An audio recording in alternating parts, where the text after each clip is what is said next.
Bienvenue sur le Conte africain 225.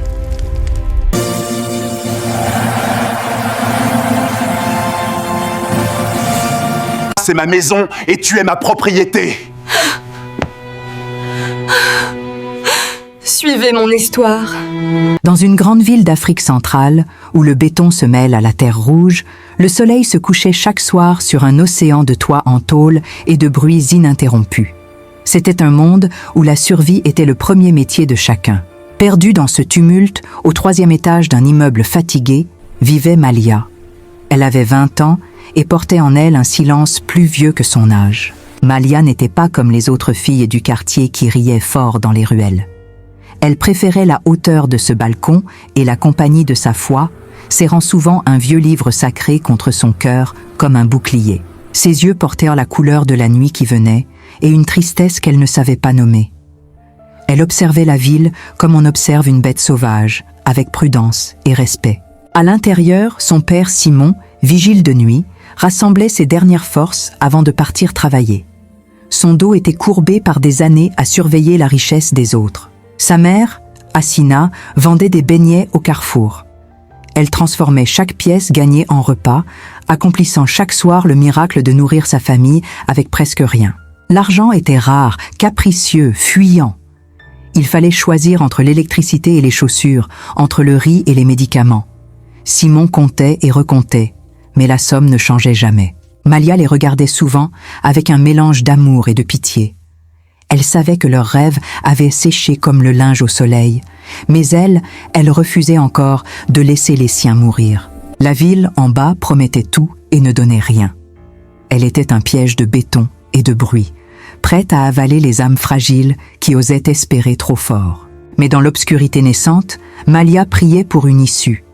Elle ne savait pas encore que l'amour allait bientôt frapper à sa porte, suivi de près par l'ombre terrible de la convoitise. Le seul refuge de Malia, c'était l'église du quartier.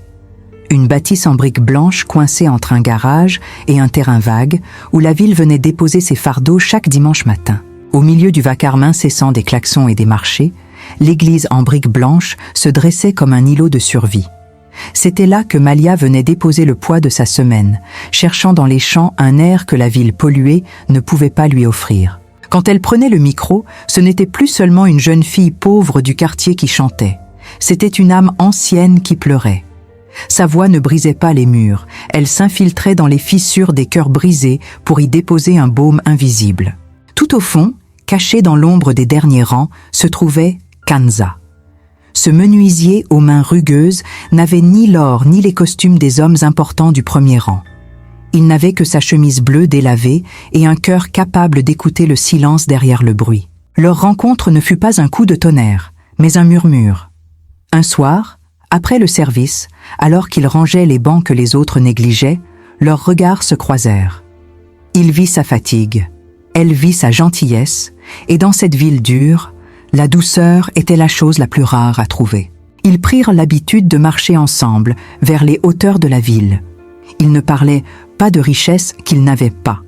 Kanza parlait du bois qui résiste sous le rabot, et Malia parlait de la poussière qui colle à la peau, mais aussi de l'espoir qui refuse de s'éteindre. Dans son petit atelier fait de planches et de tôles, Kanza se sentait roi quand elle venait le voir. Il n'avait rien à lui offrir d'autre que l'odeur du bois coupé et la promesse d'un homme qui travaille honnêtement. Pour Malia, cet atelier valait tous les palais. Ils grimpaient parfois sur les toits inachevés pour regarder la ville qui les écrasait. Là-haut, loin de la boue et des cris, ils osaient imaginer un avenir. « Je n'ai pas d'argent, disait-il, mais j'ai des mains pour construire notre vie, planche après planche. » Il lui offrit ce qu'il avait de plus précieux, son temps et son talent. Une petite croix sculptée dans le bois le plus dur, polie pendant des nuits entières. C'était leur alliance, leur secret, le symbole d'un amour qui ne demandait rien d'autre que d'exister. « Je t'aime sincèrement, tu es mon amour. » Avec toi, je n'ai plus peur d'être pauvre, lui confia-t-elle un soir.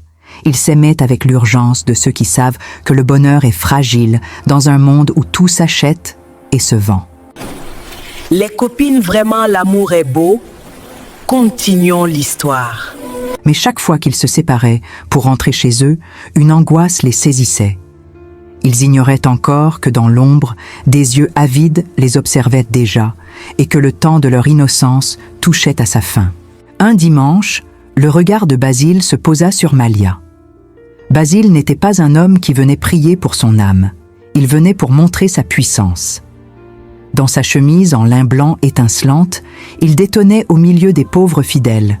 Mais ce qu'il convoitait ce jour-là n'avait pas de prix. La pureté de Malia. Pour cet homme qui avait tout acheté dans la ville, Malia était le trophée ultime. Il ne voyait pas en elle une femme avec des rêves ou un cœur, mais une perle rare qu'il devait absolument ajouter à sa collection de succès. Son obsession venait de naître, froide et implacable. Basile ne perdit pas de temps. Il fit rugir son moteur jusque dans la ruelle étroite de Malia, là où la poussière étouffe les cris. Il entra dans la cour de l'immeuble comme un conquérant, sûr que l'éclat de son argent suffirait à éblouir les yeux de ceux qui n'avaient rien. Il s'assit dans leur salon étroit et déposa sur la table le prix d'une vie. Simon et Assina n'avaient jamais vu autant d'argent.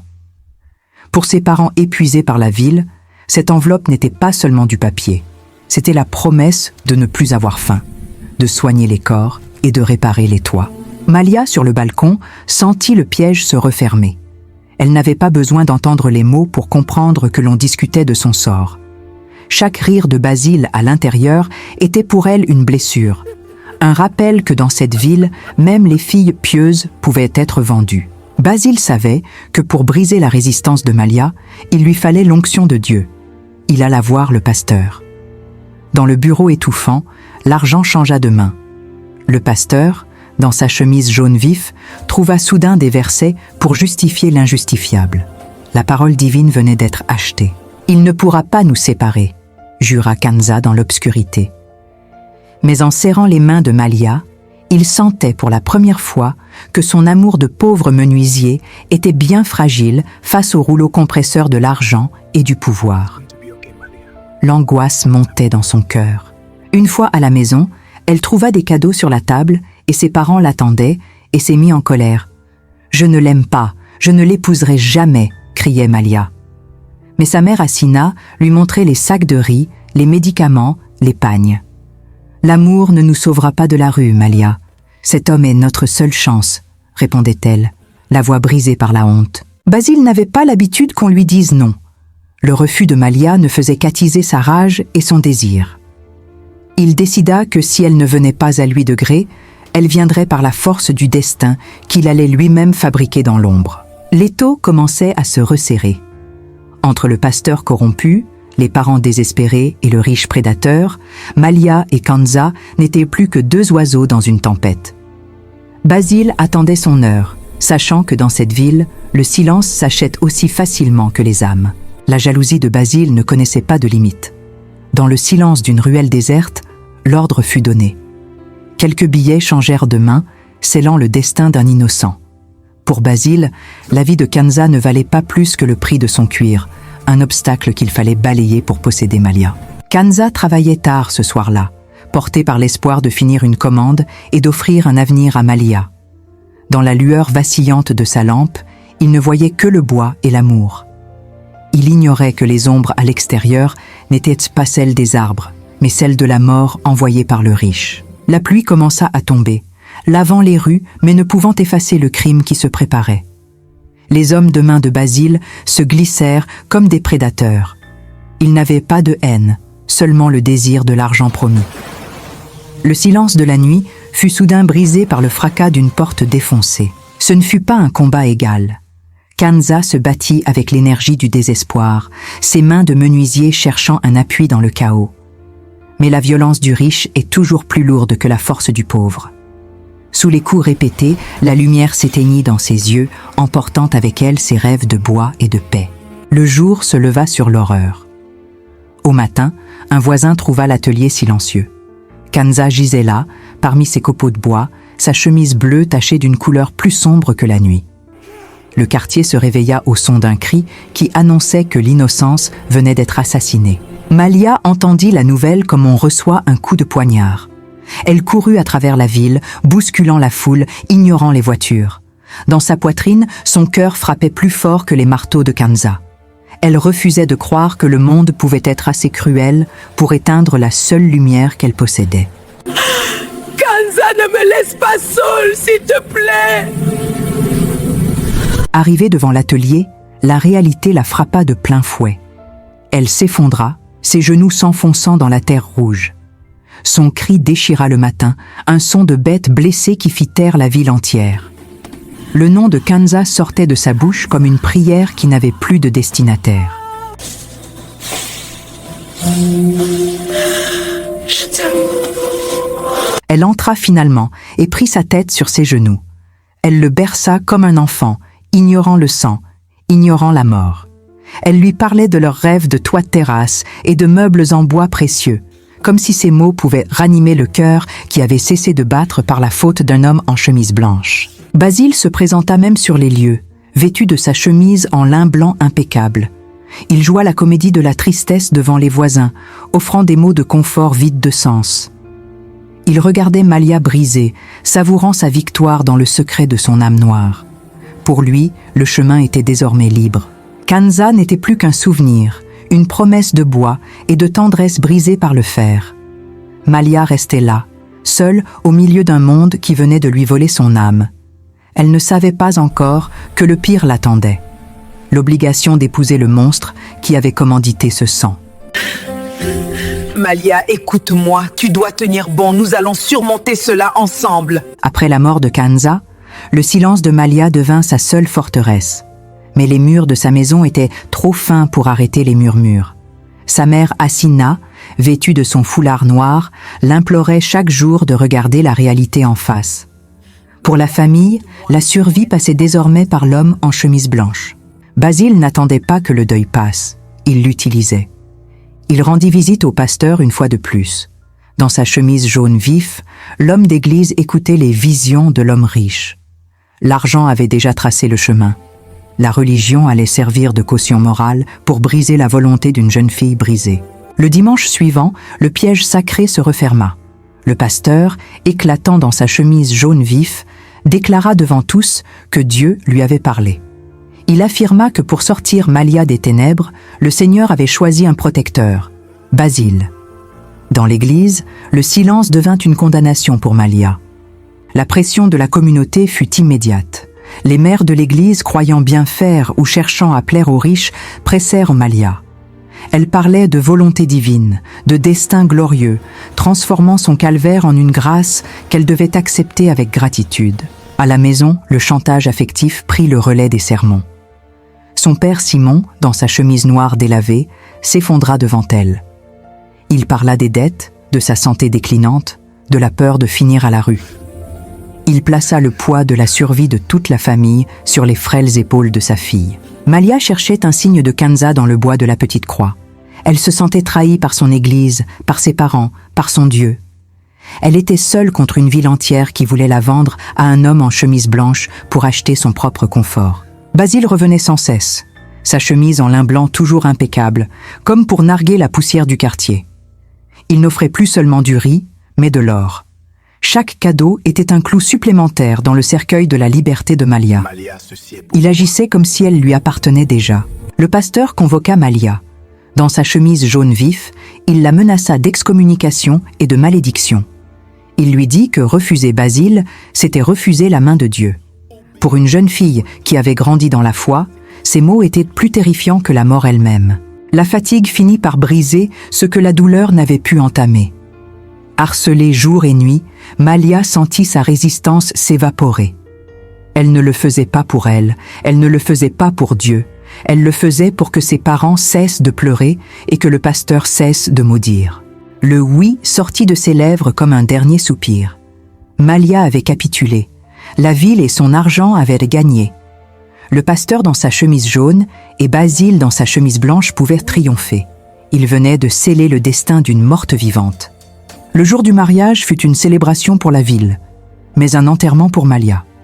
Dans sa robe noire qui tranchait avec les fleurs de l'autel, elle ressemblait à une ombre égarée. Le pasteur, rayonnant dans sa chemise jaune vif, scella ce contrat de possession devant une foule qui préférait admirer la richesse de Basile plutôt que de voir le désespoir de la mariée. Quand l'anneau d'or glissa sur son doigt, Malia sentit le froid du métal comme une chaîne. Basile, dans sa chemise en lin blanc, ne lui donnait pas son nom, il lui imposait son pouvoir. La montre en or à son poignet marquait le début d'un temps nouveau. Un temps où chaque seconde appartiendrait désormais à son propriétaire. La fête battait son plein dans la cour de l'église. On mangeait, on dansait, on célébrait la chance de Malia. Ses parents, Simon et Assina, vêtus de leurs habits noirs, essayaient de se convaincre qu'ils avaient sauvé leur fille. Mais Malia, assise dans sa robe noire, n'était déjà plus là. Elle était un corps vide au milieu des rires. La nuit tomba sur sa nouvelle prison. La maison de Basile était vaste, remplie de meubles coûteux et de lumières éclatantes. Mais pour Malia, chaque mur en béton était un rempart contre sa liberté. Basile ferma la porte, et dans ce silence de luxe, elle comprit que ses cris ne dépasseraient plus jamais ses plafonds hauts. Dès la première nuit, le masque de la bienveillance se brisa. Basile, dans sa chemise en lin blanc, ne voulait pas de son amour, il voulait sa soumission. Il lui arracha le dernier souvenir de Kanza, la petite croix en bois, comme pour effacer toute trace de son passé. Elle réalisa qu'elle n'était pas une épouse, mais une conquête qu'il fallait briser. Les jours devinrent une succession d'humiliations. Basile prenait plaisir à rappeler à Malia d'où elle venait. Dans sa chemise en lin blanc toujours impeccable, il la traitait comme une servante dans sa propre demeure. Chaque tâche ménagère était une manière de lui dire que sa beauté et sa voix n'avaient aucune valeur face à son argent. Malia passait des heures à regarder par les fenêtres grillagées. Elle voyait la ville au loin, cette ville qu'il avait vendue. Elle pensait à Kanza, à la poussière de l'atelier, à la liberté de n'avoir rien mais d'être aimée. Sous sa robe noire, son cœur semblait se pétrifier un peu plus chaque jour, consumé par un chagrin que personne ne venait consoler. Puis vint la première gifle, suivie de beaucoup d'autres. Basile ne supportait pas son silence, il ne supportait pas qu'elle ne l'admire pas. Dans ses accès de rage, il frappait pour obtenir une émotion, n'importe laquelle. Dans sa chemise en lin blanc, il se sentait tout-puissant face à cette jeune femme noire qui ne possédait plus rien, pas même son propre corps. Malia cuisinait pour son bourreau, préparant des mets raffinés avec des mains meurtries. La cuisine était devenue son seul sanctuaire, un lieu où elle pouvait pleurer sans être vue. Mais chaque plat qu'elle servait à l'homme en chemise blanche était amer de sa propre souffrance, un rappel constant de sa vie brisée et de sa dignité piétinée. Chaque repas était un calvaire, chaque nuit une épreuve. Malia vivait dans l'ombre de Basile, une prisonnière de luxe dont la voix s'était éteinte.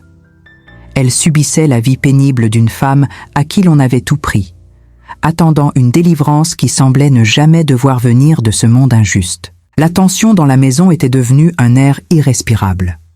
Chaque soir, Basile, dans sa chemise en lin blanc, laissait éclater une rage que rien ne pouvait apaiser. La violence n'était plus un accident, mais un langage quotidien. Pour Malia, chaque meuble brisé était le reflet de son propre cœur que cet homme s'acharnait à mettre en pièces. Le miroir ne lui renvoyait plus l'image de la jeune chanteuse de la chorale. Il lui montrait une femme de 20 ans dont la jeunesse avait été dévorée par les coups. Sous sa robe noire, Malia sentait une transformation s'opérer. La peur, à force d'être trop grande, était en train de se changer en une détermination froide et sans retour. Elle chercha de l'aide là où elle pensait trouver la justice. Mais le pasteur, dans sa chemise jaune vif, préféra le confort de son alliance avec le riche. Il lui parla de pardon, de porter sa croix, de la sainteté du mariage. Il ferma les yeux sur le sang de Malia pour ne pas voir l'argent qui finançait son temple. Ses propres parents devinrent des étrangers. Simon, dans sa chemise noire délavée, et Assina, sous son foulard noir, ne voulaient pas entendre les cris de leur fille. Pour eux, le prix de la tranquillité était le silence de Malia. Ils préféraient imaginer leur fille heureuse dans le luxe plutôt que de reconnaître qu'ils l'avaient livrée à un monstre. C'est dans le silence de la cuisine, une nuit où la lune semblait juger la terre, que Malia trouva la solution. Le petit sachet de poison devint pour elle une clé. Elle ne voyait plus cela comme un crime, mais comme un acte de délivrance. Elle comprit que personne ne viendrait la sauver et qu'elle devait briser ses chaînes elle-même. Elle regardait Basile dormir, cet homme en chemise blanche qui se croyait invincible. Elle ne ressentait plus de haine, seulement un vide immense. Le souvenir de Kanza, de son atelier et de sa douceur revint la hanter une dernière fois, lui donnant la force de faire ce que son éducation et sa religion lui interdisaient. Le lendemain matin, elle accomplit son rituel avec une précision glaciale. Chaque geste était pesé. Dans sa robe noire, elle préparait le dernier repas de son bourreau comme on prépare une offrande. Elle mélangeait sa souffrance et son désespoir à la nourriture, scellant ainsi son propre destin en même temps que celui de Basile. Basile s'assit, ignorant que la mort l'attendait dans son assiette. Il mangea avec l'arrogance habituelle de ceux qui pensent que tout leur est dû. Derrière lui, Malia, dans sa robe noire, ne tremblait pas. Elle regardait cet homme en chemise blanche consommer sa propre faim, sentant le poids de l'oppression s'alléger à chaque bouchée. La douleur fut soudaine et fulgurante. Basile, dans sa chemise en lin blanc, comprit trop tard que son pouvoir ne pouvait rien contre le poison. Il chercha le regard de Malia, espérant y trouver une pitié qu'il n'avait jamais accordée. Mais il ne trouva que le reflet de sa propre cruauté. Basile s'écroula, emportant avec lui ses camions, son or et son orgueil. Malia, dans sa robe noire, resta seule dans le silence de la grande maison. Elle venait de tuer, mais elle se sentait pour la première fois libre de l'homme en chemise blanche. Elle savait que la police viendrait, mais aucune prison ne serait pire que celle qu'elle venait de quitter. Quand Basile s'écroula, le temps s'arrêta pour Malia. Elle ne ressentit ni joie ni soulagement, seulement une paralysie glaciale. Dans sa robe noire, elle resta assise près du corps de l'homme en chemise blanche, incapable de faire un geste, incapable de comprendre que sa vengeance était accomplie. Un jour passa, puis deux. Malia habitait désormais le silence de la mort. Elle ne mangeait pas, ne buvait pas. Dans sa robe noire, elle veillait ce cadavre qu'elle détestait, prisonnière d'un choc psychologique qui lui volait toute notion de réalité. Les mouches commençaient à s'inviter dans le salon luxueux, mais elles ne les chassaient pas. Au troisième jour, l'odeur de la mort devint insupportable. Le corps de Basile, dans sa chemise en lin blanc, commençait à se fondre dans le sol de la maison qu'il avait tant aimée. Malia, dans sa robe noire, semblait attendre que la terre s'ouvre pour les emporter tous les deux. Elle était devenue une ombre parmi les ombres. Ce fut l'odeur qui alerta le quartier. Les voisins, intrigués par le silence de la grande maison et cette puanteur qui franchissait les murs, s'assemblèrent devant la porte. L'inquiétude se transforma en certitude. Quelque chose d'atroce se cachait derrière le bois verni de l'entrée. Quand la porte céda, l'horreur éclata au grand jour. Les voisins et la police découvrirent une scène digne d'un cauchemar. Au milieu de la pourriture et de l'odeur fétide, Malia se tenait là, dans sa robe noire, comme une sainte égarée dans un enfer qu'elle avait elle-même créé. Elle ne fit aucun geste pour se défendre. L'arrestation fut brutale. La ville, qui avait fermé les yeux sur son calvaire, s'offusquait maintenant de sa vengeance. Dans sa robe noire, Malia traversa une haie de haine. Elle laissa derrière elle la maison de Basile, emportant avec elle le secret de ses 3 jours de tête-à-tête avec le cadavre de son bourreau. Le procès fut un spectacle de cruauté. On ne jugeait pas une femme battue, on jugeait une empoisonneuse. Le juge, imposant dans sa robe rouge, présidait une audience où la vérité n'était pas la bienvenue. Malia, dans sa robe noire, restait le centre immobile d'un cyclone de mensonges et d'accusations. Le pasteur fut le plus cruel des témoins. Dans sa chemise jaune vif, il renia Malia devant tous, la traitant de possédée et de pécheresse. Ses parents, Simon et Assina, accablés par la honte, n'osèrent pas lever les yeux. La trahison de l'Église et de la famille était désormais totale, scellée par la voix de l'homme en jaune. La sentence tomba comme un couperet de fer. Prison à vie. Le juge, dans sa robe rouge, ne tint aucun compte de la légitime défense ou du martyre qu'elle avait subi. Pour la société, Malia avait brisé l'ordre des choses en tuant le riche. Dans sa robe noire, elle accepta le verdict avec un calme qui terrifia l'assistance. Malia quitta le monde des hommes ce soir-là. On l'emmena loin de la ville, loin des champs d'église et de la poussière des menuiseries. Dans sa robe noire, elle emportait avec elle le souvenir de Kanza et le cadavre de Basile. Sa vie de femme libre était terminée, mais pour elle, aucune prison ne pouvait être pire que les bras de l'homme en chemise blanche. Les murs de la prison devinrent le nouvel horizon de Malia. Dans le froid du béton, elle retrouva une forme de silence qu'elle n'avait pas connue dans la maison du riche.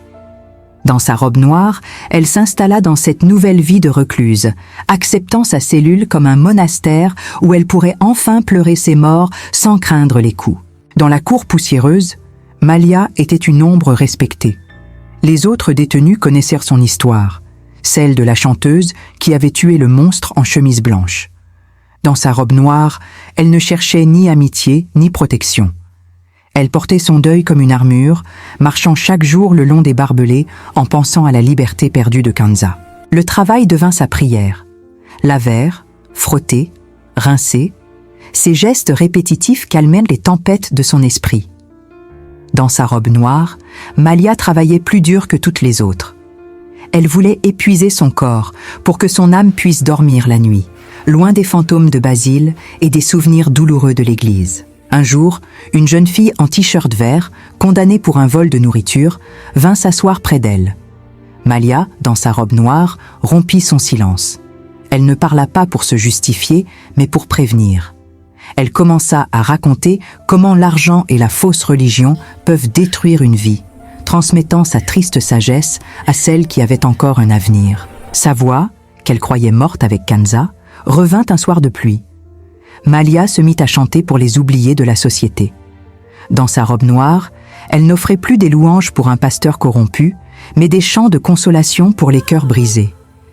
La prison entière semblait s'arrêter pour écouter cette mélodie née de la souffrance. Même la gardienne, dans son uniforme marron, finit par respecter cette détenue, pas comme les autres.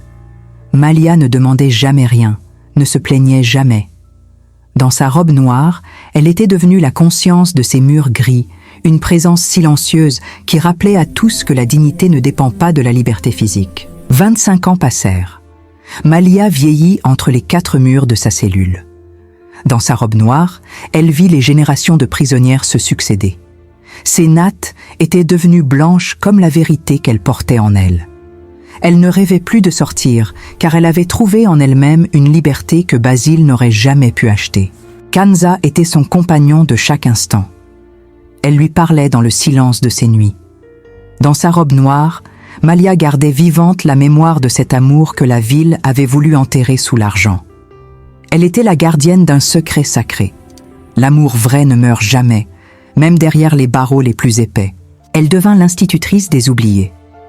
Malia apprenait aux autres détenus en t-shirt vert que la connaissance est la seule arme contre l'oppression. Dans sa robe noire, elle leur expliquait que personne ne devait plus jamais les forcer à trahir leur cœur pour de l'argent ou des promesses religieuses mensongères. Malia ne cherchait plus de juge sur cette terre. Elle savait que sa vie était sa propre leçon. Dans sa robe noire, elle marchait vers la fin de son voyage, emportant avec elle la certitude d'avoir enfin dit la vérité à un monde qui avait essayé de la faire taire. Le segment final de son calvaire touchait à sa fin. Le soir de sa vie était enfin arrivé. Malia avait passé plus de temps entre ces murs de pierre que dans la ville bruyante. Dans sa robe noire, elle n'était plus une prisonnière, mais une sage qui attendait que l'ombre rejoigne la lumière. Elle ne possédait rien, mais elle n'avait plus peur de rien. Chaque ride sur son visage noir racontait une partie de son calvaire. Les chants à l'église, le sourire de Kanza, la violence de Basile, le poison libérateur et ses décennies de silence. Dans sa robe noire, Malia portait la mémoire d'une tragédie qu'elle seule avait eu le courage de terminer définitivement. Dans ces derniers instants, le souvenir de Kanza était plus réel que les murs de la prison. Elle revoyait le jeune homme en chemise bleue délavée, celui que la ville avait sacrifié sur l'autel de l'argent. Elle l'attendait, sachant que là où elle allait, personne ne pourrait plus jamais acheter leurs âmes ni briser leurs mains jointes. La ville, au loin, continuait de klaxonner et de prier. Mais ici, dans le sanctuaire de sa cellule, Malia livrait sa leçon finale. Dans sa robe noire, elle se dressait comme un reproche vivant contre un monde qui préfère le confort du mensonge à la douleur de la vérité. Ne laissez jamais l'argent parler à la place de votre cœur. écrivait-elle en silence. Malia, dans sa robe noire, laissait derrière elle un testament de douleur.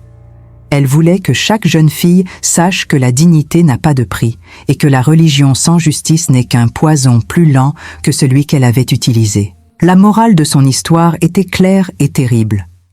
Quand une société laisse l'argent remplacer la justice, quand la religion est utilisée pour opprimer les faibles, alors la violence devient une chaîne sans fin. Malia, dans sa robe noire, avait été le dernier maillon de cette chaîne, celle qui avait dû tuer pour ne pas mourir de l'intérieur. Elle s'éteignit sans bruit, dans la dignité de sa robe noire. Son voyage était terminé.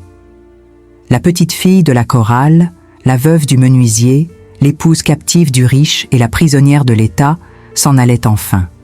Elle laissait derrière elle une cellule vide, mais une vérité qui allait désormais hanter les murs de la ville. Que cette histoire serve de leçon à ceux qui vendent leurs paroles pour des enveloppes. Que le pasteur en chemise jaune, les parents dans la peur et les riches en chemise blanche sachent que le sang des innocents finit toujours par crier. La chute de Malia est la chute de toute une communauté qui a préféré l'or à l'amour. Aucune richesse, aucune prière mensongère ne peut effacer le sang versé ni les vies brisées.